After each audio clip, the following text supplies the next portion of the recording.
G'day and welcome back to the ranty chair. Well, this isn't the ranty chair, this is the studio chair, the bench chair, but a lot of people have emailed me in the last week or so asking for my comments, asking for me to do a bit of a rant on the drone reports, the incident reports that seem to be coming out of New Zealand right now. And perhaps the most interesting one is the case of an investigative journalist, a veteran reporter here in New Zealand who was flying his Foxbat A22 microlight aircraft, and he claims that he was shot down by a drone, knocked out of the sky by a drone. And he says in the latest report, this was an accident waiting to happen. So let's take a look at this. Let's look at the facts. Let's look at the science. Let's see if this guy is genuinely telling the truth, or whether he's, remember, he's a journalist. And we all know how the media treats drones. The mainstream media has been vilifying drones for years. And so you have to bear that into account. He probably has a bias being part of that media institution. And they know there's a lot of mileage to be made by having an incident with a drone. So here's this guy, he's up flying his microlight aircraft, and he says he didn't see any birds, so it probably wasn't a bird strike. And it probably wasn't a high velocity bullet. Excuse me?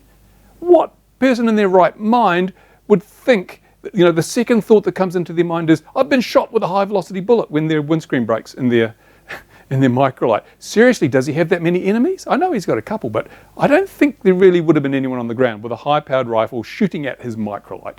But that's what popped into his head. This speaks to the mind of a journalist like this. Oh, sensationalise. Got to sensationalise. What's sensational? Bullets, guns, firearms, yes. And then the next thing, of course, was he said, well, first of all, he didn't see any birds, so it wasn't a bird strike. And he didn't see any drones, but it was probably a drone. Now, I don't know about you, but that doesn't follow. I don't understand his logic. And the thing is, he says there were no feathers and blood inside the aircraft. Well, some of his blood on the aircraft, but there were no feathers inside the aircraft. No sign of a bird, so it was probably a drone. But there were no signs of a drone inside the aircraft as well, but it was probably a drone. How does the logic work in this? This is ridiculous. This makes no sense at all. The man obviously has a prejudice, a bias. He has an agenda, and he's exercising that as a result of this incident. He is an investigative journalist. Investigative journalists know that you check your facts, you get multiple sources, you verify things before you present them as fact. This guy has no evidence at all whatsoever, but he's claiming it was probably a drone. I don't know.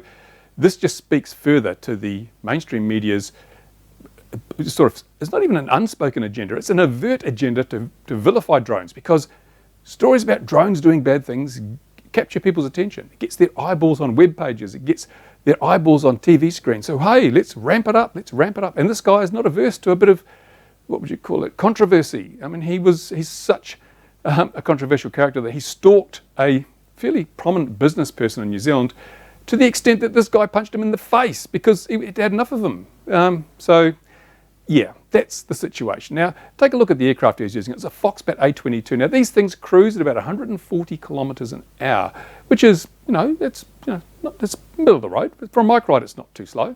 And they have this huge exposed area. In fact, I did a video on this very type of craft. One dropped into the airfield here probably, 5 years ago. And I was there with my camera, and I filmed it. And if you look at the video, which I'll link in the description of this video, you'll see that there's a lot of clear plastic in these aeroplanes. So the windscreen itself presents a fairly large area to the prop wash and to the airflow. So there's a lot of pressure on that windscreen. Now, before I go any further, I've got to say, this could have been a drone. I'm not saying it was probably a drone. I'm only saying it's possible it was a drone.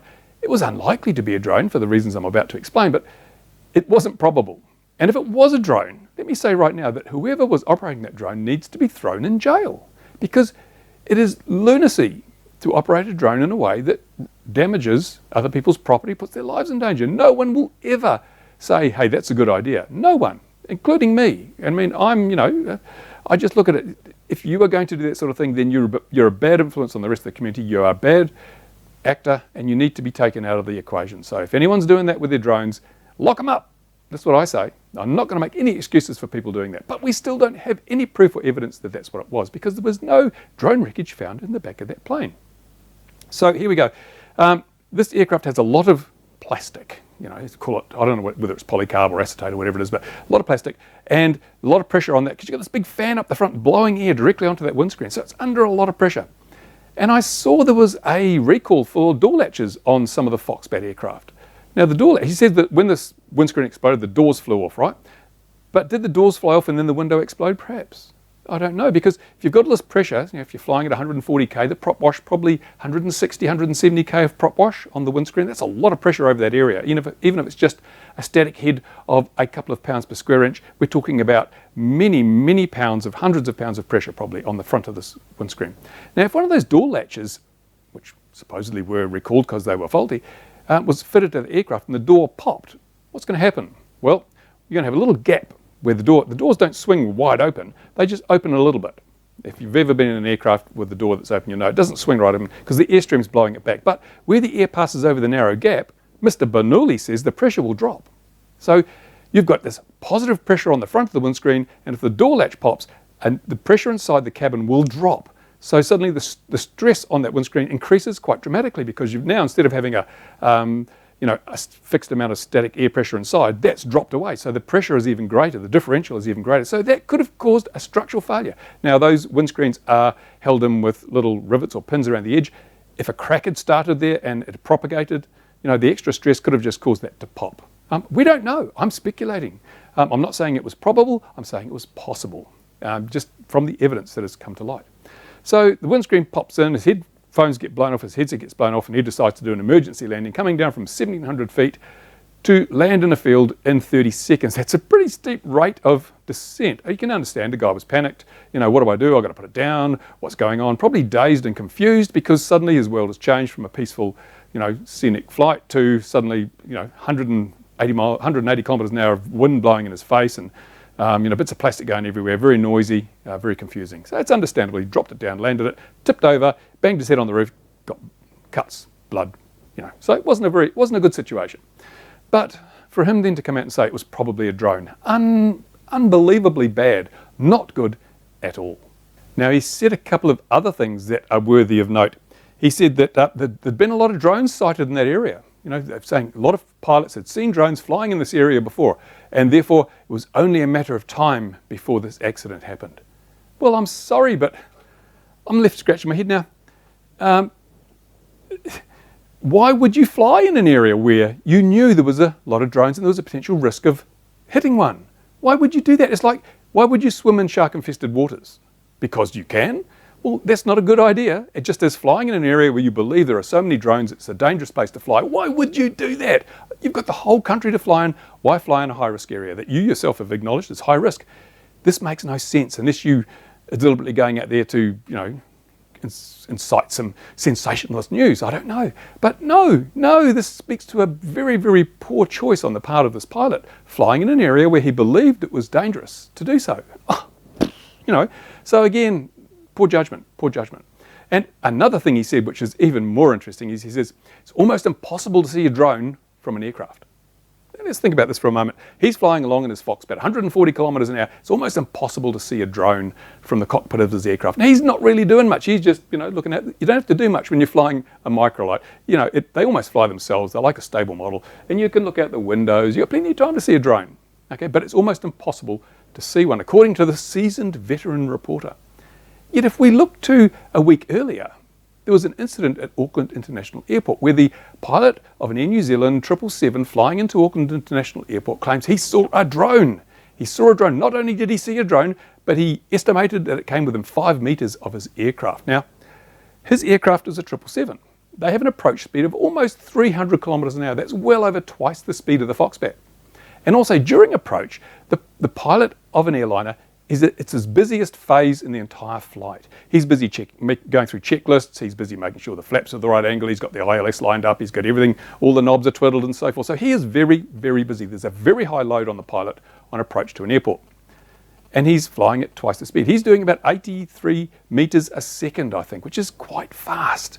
And a drone really, they're impossible to see from it, almost impossible to see. So, despite the fact that drones are almost impossible to see, the pilot is loaded up with lots of work and not really gazing around idly looking out for things. He was still able to see this drone, which was approaching at 83 meters per second, and established that it was a drone and that it came within 5 meters of his aircraft.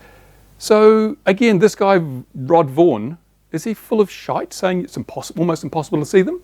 Or is the 777 pilot got superhuman eyesight and an ability to judge the situation within a couple of seconds and produce this, I saw a drone thing. Remember, the airline pilot's report, just like Rod Vaughan's report, not substantiated by any third parties.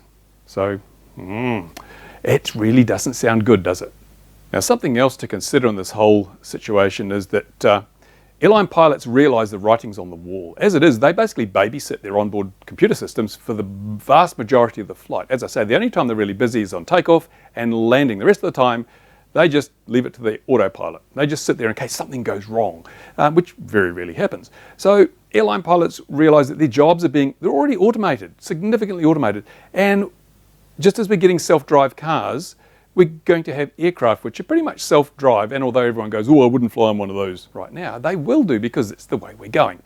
And it's interesting to note that there was a bit of a lull in reported incidents with drones and airliners around New Zealand for quite some time, until it was reported that there was a pilotless air taxi being tested in the South Island of New Zealand. Perhaps this caused airline pilots to go, oh my God, the future is nearly here. Pilotless air taxis, that's one less job for our members.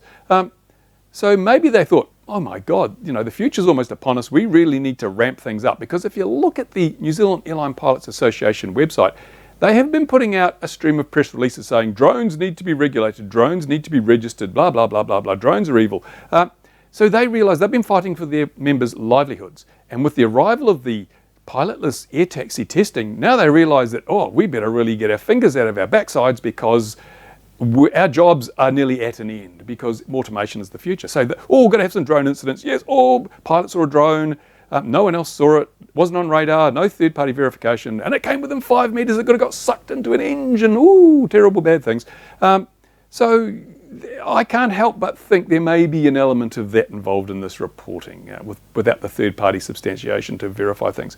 Pilots are realising, oh my goodness. And when you look at it, what do they want? Well, the Airline Pilots Association and Air New Zealand have convinced Airways that we need registration, because that's what we need. Well, hang on a minute.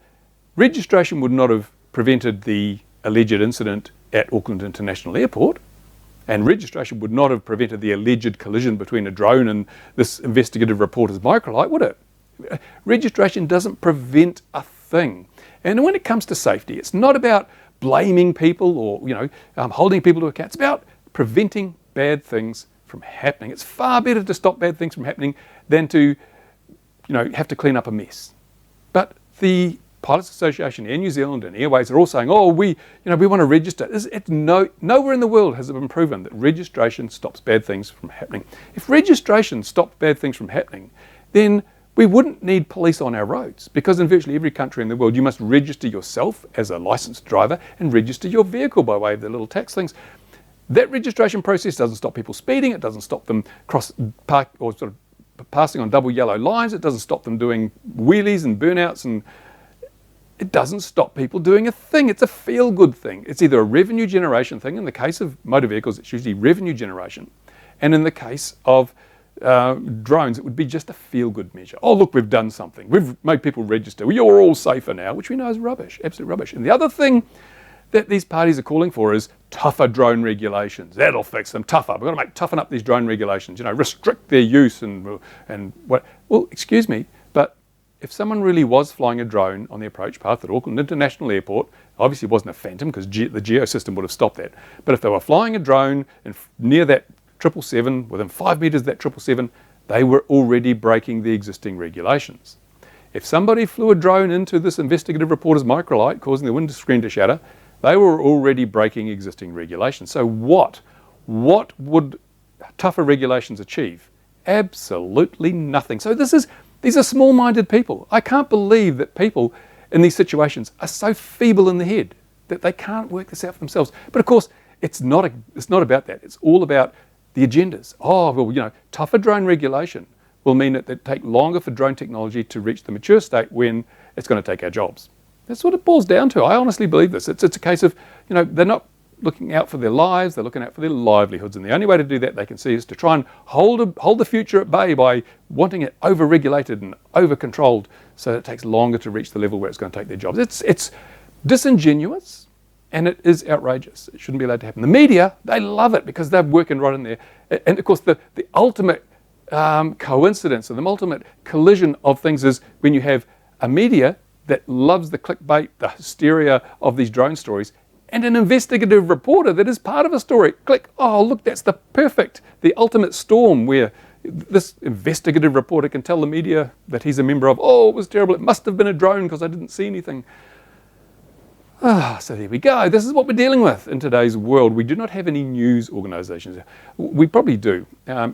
We have, but most of the news organisations are commercial entities. So they're no longer interested in doing all, checking the facts and researching and getting alternative points of view to give a balanced story. No. All they are interested in is getting eyeballs on screens, eyeballs on pages, and eyeballs, in magazines and newspapers. That's it. That's what they want. They just want your eyeballs because they sell those eyeballs to advertisers.